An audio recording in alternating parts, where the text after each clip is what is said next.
Hello मित्रों, कैसे हैं आप सब। नमस्कार।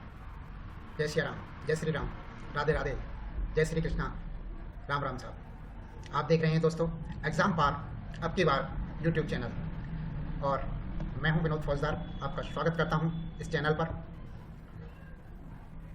साथ ही आपसे निवेदन करता हूं कि आप अभी तक हमारे परिवार का हिस्सा नहीं बने हैं तो हमारे परिवार का एक हिस्सा बन जाइए, हमारे यूट्यूब परिवार का हिस्सा बने।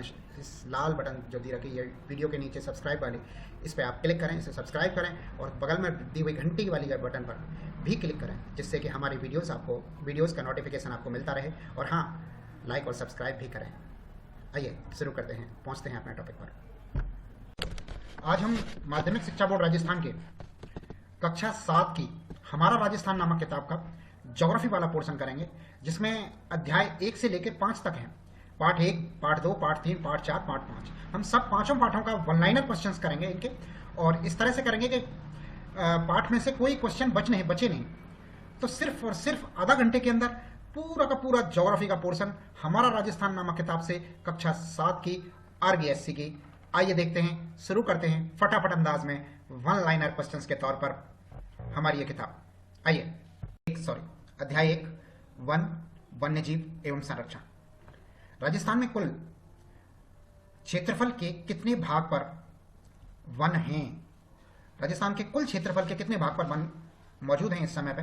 तो 10वें भाग पर वन मौजूद हैं, लगभग 10%। राजस्थान में सर्वाधिक वन पाए जाते हैं, तो उदयपुर जिले में सर्वाधिक वन पाए जाते हैं। अगला क्वेश्चन है, राजस्थान में सबसे कम वन क्षेत्र पाया जाता है, तो चूरू जिले में सबसे कम वन क्षेत्र है। राजस्थान में वनों को कितने भागों में विभाजित किया गया है? तो 3 भागों में विभाजित किया गया राजस्थान के वन क्षेत्रों को, आरक्षित वन, सुरक्षित वन और अवर्गीकृत वन। आरक्षित वन कौन से हैं? जिस क्षेत्र पर सरकार का नियंत्रण होता है वो आरक्षित वन कहलाते हैं। जिस क्षेत्र पर सरकार का नियंत्रण होता है वो वन आरक्षित वन कहलाते हैं। नेक्स्ट पॉइंट है, आरक्षित वन क्षेत्र के अंदर पशु चराने व लकड़ी काटने पर प्रतिबंध होता है। नेक्स्ट, राजस्थान के कुल वन क्षेत्र का आरक्षित वन क्षेत्र कितना है? तो 1/3 भाग है। जितने भी राजस्थान में वन है उसका 1/3 भाग पर आरक्षित वन है। अगला क्वेश्चन, वह वन क्षेत्र जहां कुछ नियमों के तहत लकड़ी काटने व पशु चराने की अनुमति होती है कहलाते हैं सुरक्षित वन क्षेत्र। सुरक्षित वन क्षेत्र वे होते हैं जहां पर कुछ विशेष नियमों के तहत, विशेष नियमों या कंडीशनों के अकॉर्डिंग पशु चराने और सूखी लकड़ियां काटने के लिए, वो भी सूखी लकड़ियां काटने की अनुमति होती है, वो सुरक्षित वन क्षेत्र के अंतर्गत आते हैं। राजस्थान के कुल वन क्षेत्र का कितने प्रतिशत भाग सुरक्षित वन क्षेत्र में है? तो लगभग 50% से ज्यादा भाग, लगभग 50% से ज्यादा। राजस्थान का प्रतिबंध नहीं है, सरकारी बंद नहीं है, सरकारी बंद नहीं है, सरकारी बंद नहीं है, सरकारी बंद नहीं है, सरकारी बंद नहीं है, सरकारी बंद नहीं है, सरकारी बंद नहीं है, सरकारी बंद नहीं है, सरकारी प्रतिबंध नहीं होता है, वो क्षेत्र अवर्गीकृत वन क्षेत्र के अंतर्गत आते हैं। जैसे हमारे घरों पे जो पेड़ लग रहे हैं, हमारे खेतों में जो पेड़ लग रहे हैं, में जो पेड़ लग रहे हैं, ये सारे पेड़ जो है अवर्गीकृत के अंतर्गत आते हैं। यहाँ पर आके यहाँ के हमें पशु चराने पर कोई भी आपत्ति सरकार की ओर से नहीं हो सकती है। कौन सी पर्वतमाला राजस्थान को 2 भागों में विभक्त करती है? सब लोग जानते हैं अरावली पर्वतमाला है जो राजस्थान को 2 भागों में बांटती है। राजस्थान को भौगोलिक दृष्टि से वनों को कितने भागों में विभाजित किया गया है? तो भौगोलिक दृष्टिकोण से भी वनों को 3 भागों में बांटा गया है। उष्णकटिबंधीय वन पाए जाते हैं राजस्थान के शुष्क व अर्धशुष्क भाग में। उष्णकटिबंधीय वन जो होते हैं वो राजस्थान के शुष्क और अर्धशुष्क भाग में पाए जाते हैं, यानी कि मरुस्थलीय इलाके में पाए जाते हैं, अरावली के पश्चिम में पाए जाते हैं। राजस्थान के शुष्क एवं अर्धशुष्क भाग में कौन कौन से जिले आते हैं? तो मुख्यतया बीकानेर, चूरू, जैसलमेर, बाड़मेर, नागौर, जोधपुर, सीकर, झुंझुनू और जालौर जिले आते हैं। राजस्थान के शुष्क एवं अर्धशुष्क भाग में कौन से वन पाए जाते हैं, कौन से वृक्ष पाए जाते हैं? राजस्थान के शुष्क एवं अर्धशुष्क भाग में कौन से वृक्ष पाए जाते हैं? तो मोस्टली जो वृक्ष पाए जाते हैं वो है रोएड़ा, खेजड़ी, ढोकला, बेर, बबूल, केर, नीम आदि पाए जाते हैं। रोहेड़ा, खेजड़ी, ढोकला, बेर, बबूल, केर, नीम, ये सभी वृक्ष शुष्क एवं अर्धशुष्क इलाकों में मिलते हैं। अगला क्वेश्चन है, राजस्थान का कल्पवृक्ष किसे कहते हैं? तो खेजड़ी को राजस्थान का कल्पवृक्ष कहते हैं, जो राजस्थान का राजकीय वृक्ष भी है। राजस्थान का राजकीय वृक्ष खेजड़ी है। राजस्थान का राजकीय पुष्प रोहेड़ा है। शेवण घास के मैदान कहां पाए जाते हैं? ये जैसलमेर में पाए जाते हैं। बहुत बार ये क्वेश्चन रिपीट हुआ है, बहुत बार। सेवण घास के मैदान जैसलमेर में पाए जाते हैं। जैसलमेर में सेवण घास की एक पट्टी पाई जाती है। नेक्स्ट क्वेश्चन है, उष्णकटिबंधीय एवं शुष्क पतझड़ वनों को किस अन्य नाम से भी जाना जाता है? तो ये मानसूनी वन भी कहलाते हैं। उष्णकटिबंधीय शुष्क पतझड़ वन, उष्णकटिबंधीय शुष्क पतझड़ वन को मानसूनी वन भी कहते हैं।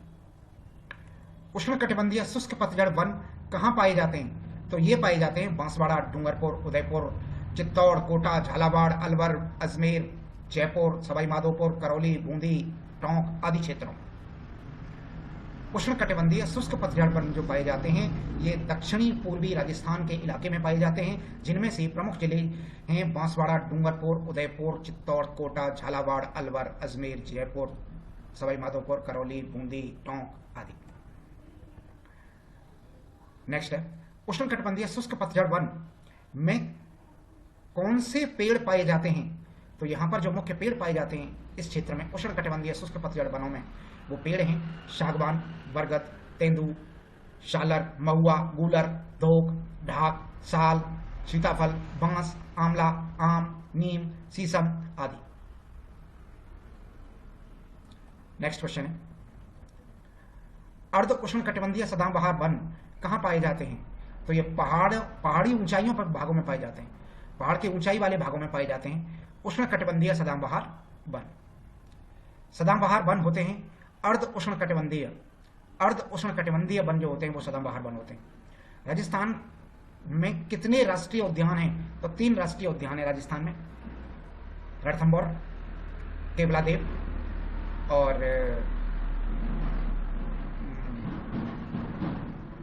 Mukundra hills, Mukundra tiger hills. ये 3 वन पाए जाते हैं, 3 राष्ट्रीय उद्यान है। केवलादेव घना पक्षी विहार, केवलादेव घना पक्षी अभ्यारण्य में मुख्य प्रजाति कौन सी पाई जाती हैं? तो साइबेरियन क्रेन, बगुले, बया, कोयल और बटेर, ये पक्षी बहुतायत में और मुख्यतया पाए जाते हैं, जिनके लिए ये फेमस है। केवलादेव घना पक्षी विहार मुख्यतया साइबेरियन क्रेनों के लिए जाना जाता है, लेकिन इनके अलावा बगुले, बया, कोयल और बटेर भी इसके अंदर काफी संख्या में मिलते हैं। रणथंभौर राष्ट्रीय उद्यान स्थित है तो सवाई माधोपुर जिले में स्थित है।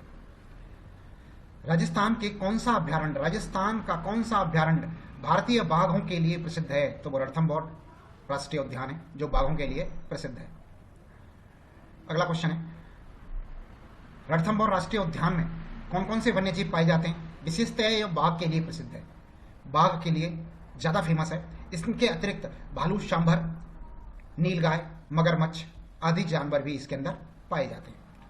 मुकंदरा हिल्स राष्ट्रीय उद्यान कहां पर है? तो मुकंदरा हिल्स राष्ट्रीय उद्यान कोटा और चित्तौड़गढ़ जिले में फैला हुआ है। कोटा और चित्तौड़गढ़ जिले में मुकंदरा राष्ट्रीय हिल्स फैला हुआ है।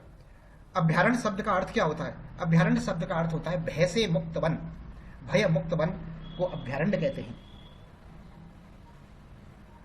अभय रण का मतलब जहां भय मुक्त वन। राष्ट्रीय मरु उद्यान और वन्यजीव अभ्यारण्य कहां पर है? तो ये जैसलमेर और बाड़मेर के अंदर है। जैसलमेर और बाड़मेर जिले में है राष्ट्रीय मरु उद्यान एवं वन्यजीव अभ्यारण्य। राष्ट्रीय मरु उद्यान में कौन कौन से मुख्यतः जीव पाए जाते हैं? तो इसमें जो मुख्य जीव पाए जाते हैं वो गोड़ावड़, भेड़िया, शियार, लोमड़ी, चिंकारा, नीलगाय, ये फेमस है। गोड़ावड़ के लिए वैसे ज्यादा जाना जाता है। केला देवी वन्य जीव अभ्यारण्य कहां पर है? तो केला देवी वन्य अभ्यारण्य मुख्यतः करौली में है, पर ये करौली, सवाई माधोपुर दोनों जिलों में फैला हुआ है। कुंभलगढ़ वन्य जीव अभ्यारण्य कहां पर है? तो राजसमंद, पाली और उदयपुर में। कुंभलगढ़ वन्य जीव अभ्यारण्य राजसमंद, पाली और उदयपुर जिले में है। फुलवारी की नाल वन्य जीव अभ्यारण्य कहां पर स्थित है? तो यह उदयपुर जिले के अंदर स्थित है। उदयपुर जिले में फुलवारी की नाल वन्य जीव अभ्यारण्य स्थित है। सरिस्का वन्य जीव अभ्यारण्य अलवर में है। टोडगढ़ रावली वन्य जीव अभ्यारण्य कहां पर है? तो यह राजसमंद, अजमेर और पाली जिले में है। टोडगढ़ रावली वन्य जीव अभ्यारण्य राजसमंद, अजमेर और पाली 3 जिलों में पड़ता है। सीता माता वन्य जीव अभ्यारण्य कहां पर है? तो सीता माता वन्य जीव अभ्यारण्य प्रतापगढ़, चित्तौड़गढ़ और उदयपुर में है। माउंट आबू वन्यजीव अभ्यारण्य सिरोही जिले में पड़ता है, माउंट आबू पर। माउंट आबू वन्यजीव अभ्यारण्य में मुख्य रूप से पाए जाने वाले जीव कौन कौन से हैं? तो जंगली मुर्गा मुख्यतः पाया जाता है। रामगढ़ विषधारी वन्यजीव अभ्यारण्य कहां पर है? तो ये बूंदी जिले में है, रामगढ़ विषधारी वन्यजीव अभ्यारण्य, जो कि विषैले सांपों के लिए प्रसिद्ध है। रामगढ़ विषधारी वन्यजीव अभ्यारण्य, विषैले सर्प पाए जाते हैं इसके अंदर विशेषतः।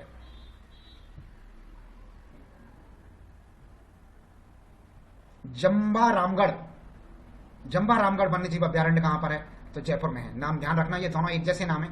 रामगढ़ विषधारी वन्यजीव अभ्यारण्य बूंदी के अंदर है, जंबा रामगढ़ वन्यजीव अभ्यारण्य जयपुर के अंदर है। राष्ट्रीय चंबल घड़ियाल वन्यजीव अभ्यारण्य कहां पर है? तो ये कोटा, सवाई माधोपुर, करौली और धौलपुर जिले में फैला हुआ है, जो कि चंबल नदी के किनारे पर है। चंबल नदी के सहारे चंबल नदी के किनारे पे ये अभ्यारण्य है, क्योंकि चंबल के जो बेहड़ हैं, चंबल नदी जो बेहड़ बनाती है, उन बेहड़ों में ये अभ्यारण्य है, जहां पर ये वन्यजीव अभ्यारण्य है चंबल घड़ियाल, जहां पर के मुख्यतः घड़ियाल पाए जाते हैं। जवाहर सागर अभ्यारण्य कहां पर स्थित है? तो कोटा, बूंदी और चित्तौड़गढ़ जिले में है जवाहर सागर अभ्यारण्य, कोटा, बूंदी और चित्तौड़गढ़ जिले में। अगला क्वेश्चन देखते हैं, बंद बारेठा वन्यजीव अभ्यारण्य कहां पर है? तो ये भरतपुर जिले में पड़ता है, बंद बारेठा वन्यजीव अभ्यारण्य भरतपुर में। भैंसरौड़गढ़ वन्यजीव अभ्यारण्य कहां पर है? तो चित्तौड़गढ़ जिले में पड़ता है भैंसरौड़गढ़ वन्यजीव अभ्यारण्य। सवाई मानसिंह वन्यजीव अभ्यारण्य सवाई माधोपुर जिले में पड़ता है। वन विहार वन्यजीव अभ्यारण्य, केसरबाग वन्यजीव अभ्यारण्य किस स्थान पर स्थित है? तो ये धौलपुर के अंदर स्थित है। वन विहार वन्यजीव अभ्यारण्य और केसरबाग वन्यजीव अभ्यारण्य धौलपुर जिले में। जयसमंद वन्यजीव अभ्यारण्य कहां पर है? जयसमंद वन्यजीव अभ्यारण्य और सज्जनगढ़ वन्यजीव अभ्यारण्य कहां पर है? तो ये उदयपुर जिले में जयसमंद वन्यजीव अभ्यारण्य और सज्जनगढ़ वन्यजीव अभ्यारण्य उदयपुर जिले के अंदर आते हैं। नाहरगढ़ वन्यजीव अभ्यारण्य जयपुर में पड़ता है। शेरगढ़ वन्यजीव अभ्यारण्य बारां के अंदर है, शेरगढ़ वन्यजीव अभ्यारण्य बारां जिले में। ताल छापर वन्यजीव अभ्यारण्य चूरू जिले में आता है। नेक्स्ट क्वेश्चन है 55 नंबर का, राजस्थान में कौन से वन्यजीव अभ्यारण्य बाघ संरक्षण परियोजना में शामिल हैं?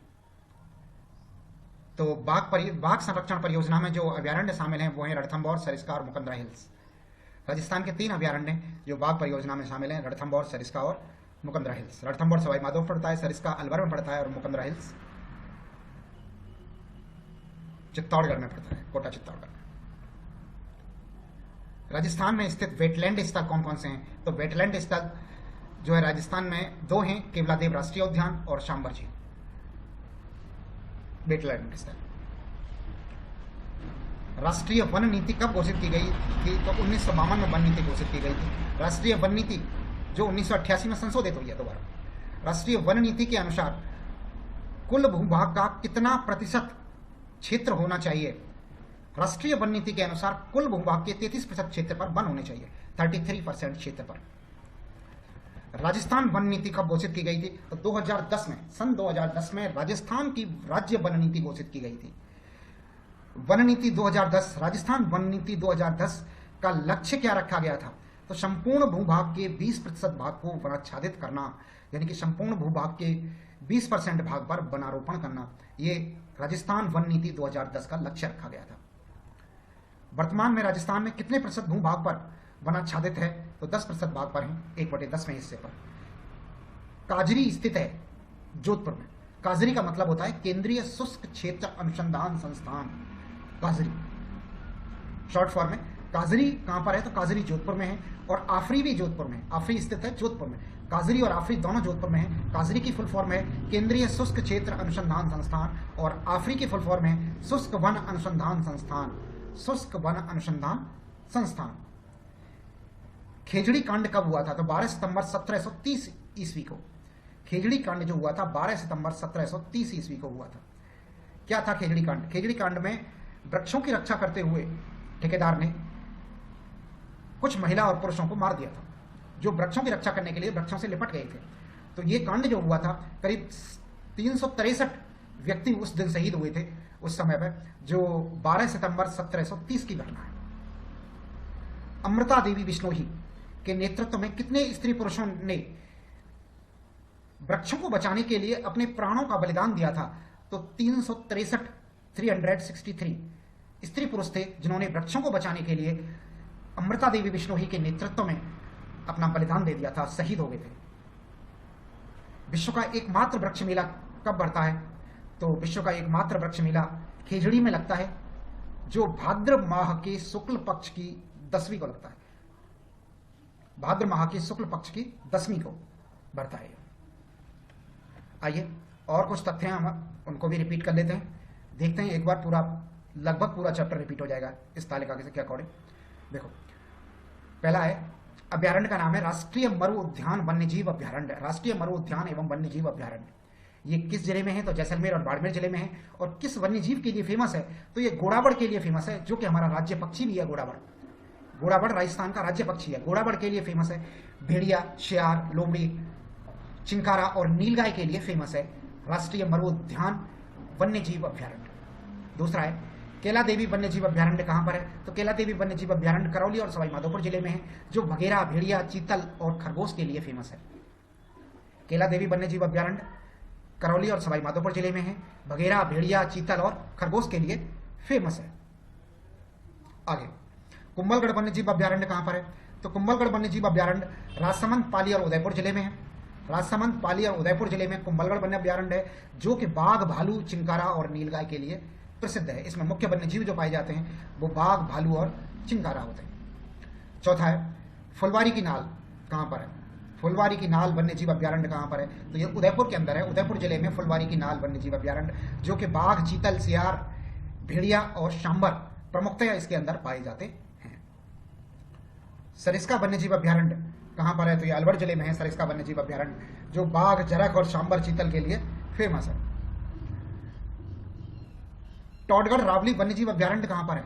तो टोडगढ़ रावली वन्यजीव अभ्यारण्य 3 जिलों में पड़ता है, राजसमंद, अजमेर और पाली जिले में। राजसमंद, अजमेर और पाली जिले में टोडगढ़ रावली वन्यजीव अभ्यारण्य पड़ता है, जिसमें मुख्यतः तेंदुआ, भालू, बाज, शियार, नीलगाय और रीछ पाए जाते हैं। तेंदुआ, भालू, बाज, शियार, नीलगाय और रीछ पाए जाते हैं।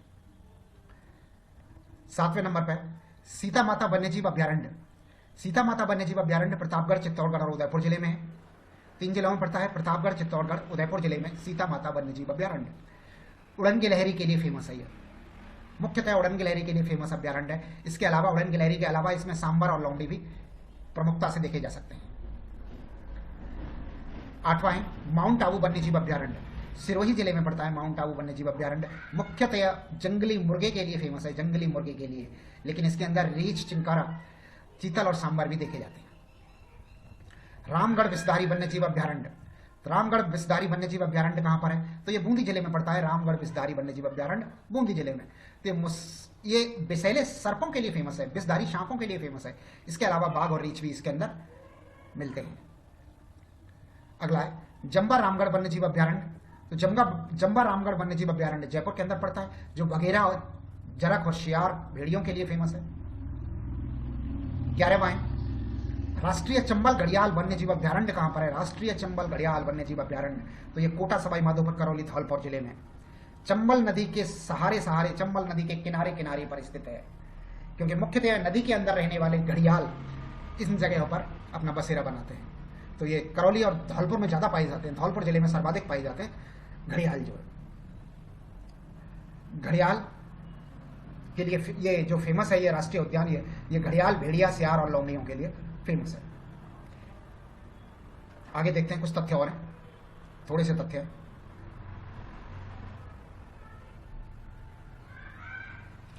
राष्ट्रीय इनके अतिरिक्त राजस्थान में जवाहर सागर अभ्यारण्य कोटा, बूंदी और चित्तौड़गढ़ जिले में।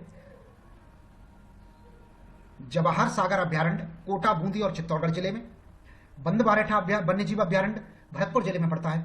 भैंसरौड़गढ़ वन्यजीव अभ्यारण्य और बस्सी वन्यजीव अभ्यारण्य चित्तौड़गढ़ जिले में पड़ते हैं। भैंसरौड़गढ़ वन्यजीव अभ्यारण्य और बस्सी वन्यजीव अभ्यारण्य चित्तौड़गढ़ जिले में पड़ते हैं। सवाई मानसिंह वन्यजीव अभ्यारण्य और सवाई माधोपुर वन्यजीव अभ्यारण्य सवाई माधोपुर जिले में। सवाई मानसिंह और सवाई माधोपुर वन्यजीव अभ्यारण्य सवाई माधोपुर जिले के अंदर पड़ते हैं। इसी प्रकार वन विहार वन्यजीव अभ्यारण्य, रामसागर वन्यजीव अभ्यारण्य और केसरबाग वन्यजीव अभ्यारण्य कौन कौन से? धौलपुर जिले में पड़ते हैं। कौन कौन से? वन विहार, रामसागर और केसरबाग। वन विहार, रामसागर और केसरबाग वन्यजीव अभ्यारण्य धौलपुर जिले में पड़ते हैं। 3 वन्य जीव अभ्यारण्यों का धौलपुर जिले का वर्णन है, इसमें किताब में दिए हुए हैं 3। अगला है जयसमंद वन्य जीव अभ्यारण्य और सज्जनगढ़ वन्य जीव अभ्यारण्य उदयपुर जिले में। जयसमंद वन्य जीव अभ्यारण्य और सज्जनगढ़ वन्य जीव अभ्यारण्य उदयपुर जिले में पड़ते हैं। नाहरगढ़ वन्य जीव अभ्यारण्य जयपुर में है। शेरगढ़ वन्य जीव अभ्यारण्य बारां जिले में है। शेरगढ़ वन्य जीव अभ्यारण्य बारां जिले में पड़ता है। वहीं ताल छापर वन्य जीव अभ्यारण्य चूरू जिले में स्थित है। ताल छापर वन्य जीव अभ्यारण्य चूरू जिले में स्थित है।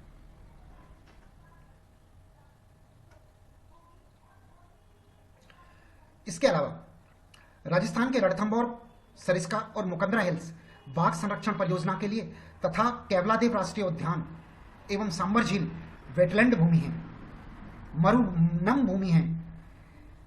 राजस्थान में 2 ही नम भूमि पाई जाती है, 2 ही जगह नम भूमि है जहां के प्रवासी पक्षी आते हैं और वन्य श्रेणी में और वन्य जीव श्रेणी में चिंकारा राजकीय पशु है, जबकि पालतू श्रेणी में ऊंट राजकीय पशु है। हमारे राजस्थान के राज्य पशु कौन से हैं? चिंकारा वन्यजीव श्रेणी में राज्य पशु है, जबकि ऊंट पालतू श्रेणी में राज्य पशु है। 2004 में ऊंट को राज्य पशु के तौर पर स्वीकार किया गया था। इसी के साथ और ऊर्जा संसाधन, आइए स्टार्ट करते हैं फटाफट अंदाज में। पहला क्वेश्चन, किन खनिजों में धातु की मात्रा पाई जाती है? तो धात्विक खनिजों में धातु की मात्रा पाई जाती है, और जिन खनिजों में धातु की मात्रा नहीं पाई जाती है वो अधात्विक खनिज कहलाते हैं। खनिज 2 तरह के होते हैं, एक धात्विक और अधात्विक। धात्विक वे खनिज होते हैं जिनमें धातु की मात्रा होती है, और अधात्विक वे होते हैं जिनमें धातु की मात्रा नहीं पाई जाती है। जिन खनिजों से हमें ऊर्जा प्राप्त होती है वो ऊर्जा खनिज कहलाते हैं। राजस्थान का किन खनिजों में एकाधिकार है? तो वोलेस्टोनाइट, जप्सर, जस्पर, सीसा और जस्ता, यानी कि वोलेस्टोनाइट, जस्पर, सीसा और जस्ता में राजस्थान का लगभग एकाधिकार है। राजस्थान में कहाँ जस्ता शोधक संयंत्र लगाया गया है? तो जस्ता शोधक संयंत्र देवाड़ी, उदयपुर जिले में देवाड़ी में लगाया गया जस्ता शोधक संयंत्र। राजस्थान में कहाँ सीसा जस्ता शोधक संयंत्र लगाया गया है? सीसा जस्ता शोधक संयंत्र जो है चंदेरिया, चित्तौड़गढ़ जिले में लगाया गया। चंदेरिया, चित्तौड़गढ़ जिले में सीसा और जस्ता शोधक संयंत्र है। सीसा जस्ता शोधक संयंत्र। राजस्थान में सीसा जस्ता का सर्वाधिक उत्पादन कहाँ होता है? तो उदयपुर, भीलवाड़ा, राजसमंद जिलों में सर्वाधिक उत्पादन होता है सीसा और जस्ते का। राजस्थान में सर्वाधिक उत्पादन होता है तांबे का। सर्वाधिक उत्पादन कहाँ होता है? राजस्थान में तांबे का सर्वाधिक उत्पादन कहाँ होता है? तो खेतड़ी, झुंझुनू में और अलवर, सीकर जिले में। खेतड़ी, झुंझुनू और अलवर व सीकर जिले में तांबे का सर्वाधिक उत्पादन होता है राजस्थान के अंदर। लोहा अयस्क की सर्वाधिक उत्पादन होता है। लोहा अयस्क का सर्वाधिक उत्पादन किन जिलों में होता है? तो जयपुर, सीकर, झुंझुनू, इन जिलों में लोहा अयस्क का सर्वाधिक उत्पादन होता है। जयपुर, सीकर, झुंझुनू लोहा अयस्क के लिए जाने जाते हैं। चांदी का सर्वाधिक उत्पादन कहाँ होता है? तो उदयपुर और राजसमंद में चांदी का सर्वाधिक उत्पादन होता है। उदयपुर और राजसमंद में चांदी का सर्वाधिक उत्पादन होता है। राजस्थान में जिप्सम का सर्वाधिक उत्पादन कहाँ होता है? तो बीकानेर और नागौर में जिप्सम का सर्वाधिक उत्पादन होता है। बीकानेर, नागौर, श्रीगंगानगर, बाड़मेर और जैसलमेर में। बीकानेर, नागौर, श्रीगंगानगर, बाड़मेर और जैसलमेर में जिप्सम का सर्वाधिक उत्पादन होता है। रॉक फास्फेट का सर्वाधिक उत्पादन होता है। तो रॉक फास्फेट का सर्वाधिक उत्पादन उदयपुर, जैसलमेर, बांसवाड़ा और जयपुर जिले में होता है। रॉक फास्फेट का सर्वाधिक उत्पादन उदयपुर, जैसलमेर, बांसवाड़ा और जयपुर जिले में होता है। अब्रक का उत्पादन करने वाले जिले कौन से हैं? तो भीलवाड़ा, अजमेर और जयपुर में अब्रक उत्पादित होता है।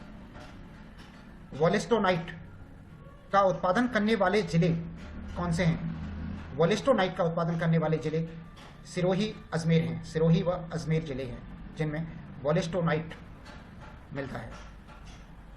खनिज जिसका उपयोग कागज उद्योग व लघु उद्योग में भी किया जाता है तो वो यही खनिज है, वोलेस्टोनाइट, जिसका कागज उद्योग में भी उपयोग किया जाता है। वह खनिज जिसका उपयोग विद्युत उद्योग और सजावट के लिए किया जाता है तो वो है अब्रक। अब्रक का उपयोग विद्युत उद्योग में भी किया जाता है और सजावट के लिए भी किया जाता है। संगमरमर का सर्वाधिक उत्पादन किन जिलों में होता है? तो राजसमंद, नागौर, उदयपुर, बांसवाड़ा, चित्तौड़, सिरोही और कोटा जिलों में सर्वाधिक उत्पादन होता है। राजसमंद और नागौर में बहुत ज़्यादा होता है। संगमरमर का सर्वाधिक उत्पादन होने वाले जिले हैं राजसमंद, नागौर, उदयपुर, बांसवाड़ा, चित्तौड़, सिरोही और कोटा। सीमेंट बनाने में उपयोगी खनिज कौन सा है? तो चूना पत्थर है सीमेंट बनाने में उपयोगी खनिज। चूने पत्थर से सीमेंट बनाया जाता है।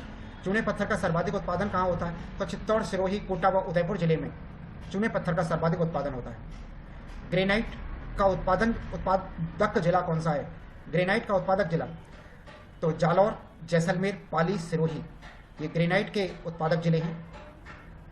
ऊर्जा के परंपरागत साधन कौन से हैं? तो ऊर्जा के परंपरागत साधन जो है कोयला, खनिज तेल, प्राकृतिक गैस, ये ऊर्जा के परंपरागत स्रोत हैं। और ऊर्जा के गैर परंपरागत साधन कौन कौन से हैं? परमाणविक ऊर्जा है, पवन ऊर्जा है, सौर ऊर्जा है और बायोमास ऊर्जा, ये गैर परंपरागत स्रोत हैं। राजस्थान में कौन से प्रकार का कोयला पाया जाता है? तो लिग्नाइट प्रकार का राजस्थान में कोयला पाया जाता है। राजस्थान में कोयले का उत्पादन कहां पर होता है? तो राजस्थान में कोयले का उत्पादन पलाना में, बरसिंहसर बीकानेर में और कपूर्णी बाड़मेर में, मेड़ता रोड नागौर में।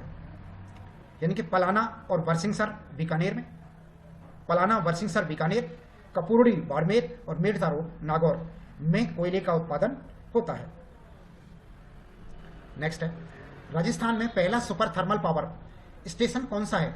तो पहला super thermal power station Suratgarh में है, जो कि श्रीगंगानगर जिले में है। सूरतगढ़ श्रीगंगानगर जिले में पहला सुपर थर्मल पावर स्टेशन स्थापित किया गया था। छाबड़ा, बारां जिले में छाबड़ा बारां विद्युत संयंत्र किस पर आधारित है? तो यह कोयले पर आधारित संयंत्र है। छाबड़ा विद्युत संयंत्र कोयले पर आधारित संयंत्र है।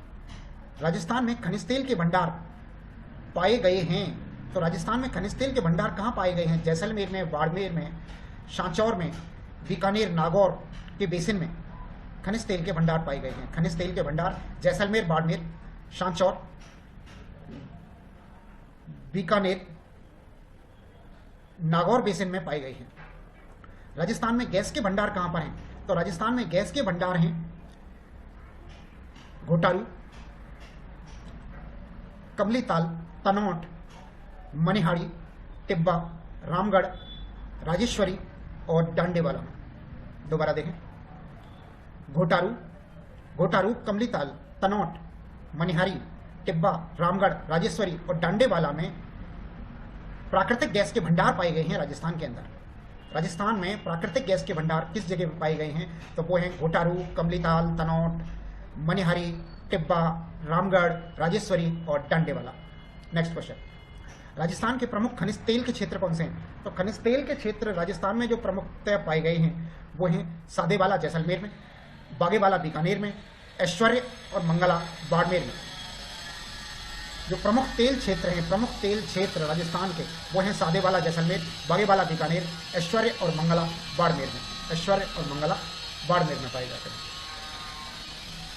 जैसलमेर का रामगढ़ और बारां का अंता विद्युत गृह किस पर आधारित हैं? तो ये गैस पर आधारित है। राजस्थान का रामगढ़ और बारां का अंता विद्युत गृह जो आधारित हैं वो गैस पर आधारित है।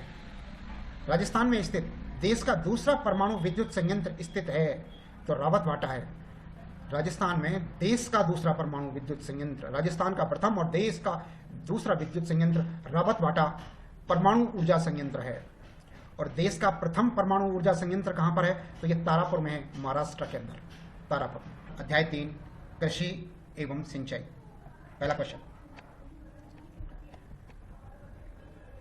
राजस्थान की प्रमुख खाद्यान्न फसलें हैं। तो राजस्थान में प्रमुख जो खाद्यान्न फसलें हैं वो हैं गेहूं, जौ, ज्वार, मक्का, चावल और दाल। व्यापारिक फसल कौन कौन सी हैं राजस्थान के अंदर? तो गन्ना, कपास, तंबाकू, तिलहन आदि व्यापारिक फसलें हैं। राजस्थान में मक्का कहां पर प्रमुख भोजन है? कहां का प्रमुख भोजन है? राजस्थान के किस हिस्से का प्रमुख भोजन मक्का है? तो मेवाड़ क्षेत्र का प्रमुख भोजन मक्का है। राजस्थान में प्रमुखतः मक्का उत्पादन का क्षेत्र कौन सा है? तो भीलवाड़ा, उदयपुर, बांसवाड़ा, चित्तौड़ और राजसमंद, ये क्षेत्र जो है मक्का के उत्पादक क्षेत्र हैं। भीलवाड़ा, उदयपुर, बांसवाड़ा, चित्तौड़, राजसमंद में मक्का उत्पन्न होता है। कृषि फसल उत्पादन में राजस्थान देश में प्रथम स्थान पर है। कौन सी कृषि फसल में राजस्थान देश में प्रथम स्थान पर है? तो बाजरे की फसल में राजस्थान देश के अंदर प्रथम स्थान पर है। राजस्थान में सर्वाधिक सिंचाई किस सोर्स से होती है? तो सर्वाधिक सिंचाई जो होती है वो कुआं और नलकूपों से होती है। राजस्थान में जितनी भी सिंचाई होती है, राजस्थान के कुल कृषि योग्य भाग में से 35% भाग पर सिंचाई होती है और 35% के 66% हिस्से पर कुएं या नलकूपों से सिंचाई होती है, यानी कि राजस्थान में जो सिंचाई योग्य जमीन है, जहाँ पर कृषि होती है, कृषि योग्य भूमि का केवल 35% भूमि ऐसी है जो सिंचित है, बाकी 65% भूमि असिंचित है राजस्थान में बरसात के भरोसे है। अगला क्वेश्चन है, वाटरमैन के नाम से कौन प्रसिद्ध है? तो वाटरमैन के नाम से राजेंद्र सिंह जी प्रसिद्ध है। राजेंद्र सिंह वाटरमैन के नाम से प्रसिद्ध है। ये पहले सरकारी नौकरी करते थे और बाद में इन्होंने सरकारी नौकरी से छोड़ दिया और ये जल संरक्षण का काम करने लगे। पहले नौकरी में रहते हुए करते थे, लेकिन बाद में ये नौकरी को छोड़कर जल संरक्षण का काम कर रहे हैं राजस्थान के लिए, और पैसे भी अपनी जेब से लगाते हैं। पैसों के लिए, आपूर्ति के लिए इन्होंने अपने घर के सामान तक बेच दिया घर का।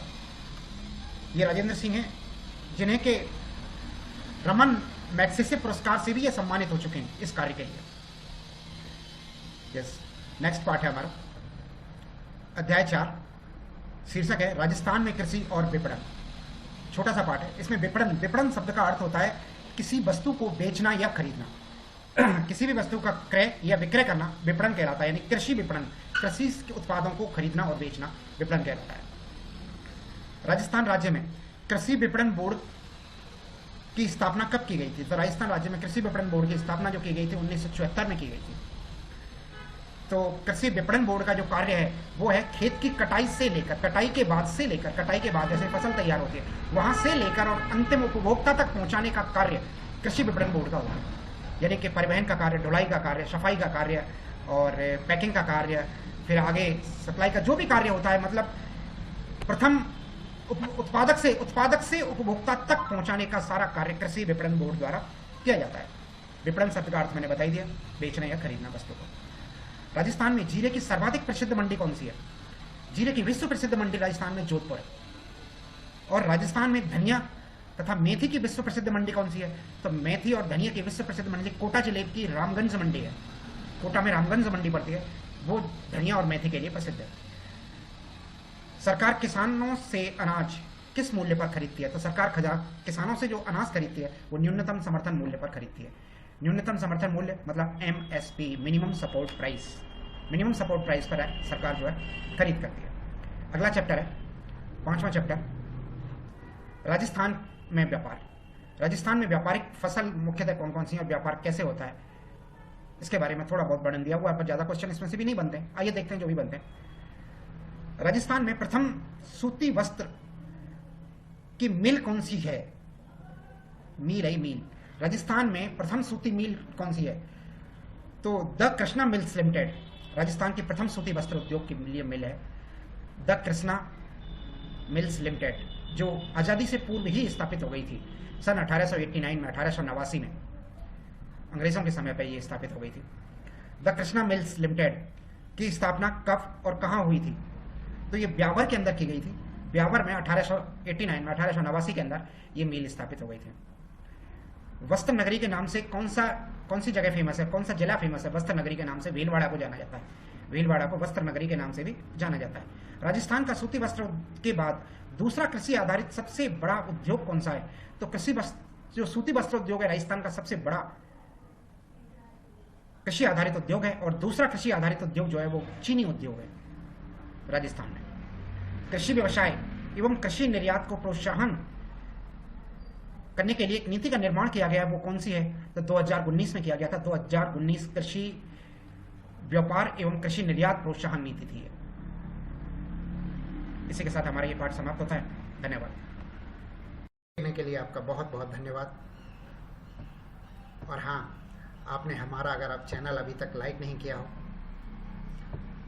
सब्सक्राइब नहीं किया हो, तो हमारे इस चैनल को एग्जाम पार अब की बार हमारे चैनल को आप सब्सक्राइब कर लीजिए, परिवार का हिस्सा बन जाइए और घंटे वाले बटन को भी दबाएं, लाइक और शेयर भी करें। दोस्तों, वीडियो देखने के लिए आपका बहुत बहुत धन्यवाद। Thank you.